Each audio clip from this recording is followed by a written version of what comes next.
The Honorable Abante. It is very clear that there is insufficiency in form.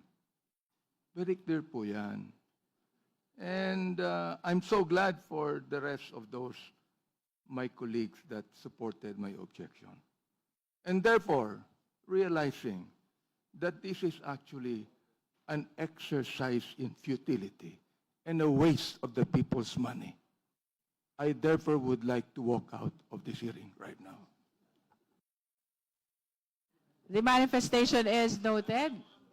We have concluded the determination in form of both the Jesus complaint and Masa et al. Complaint.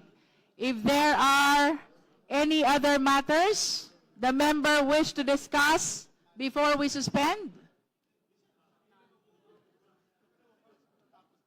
No other matters? There being no other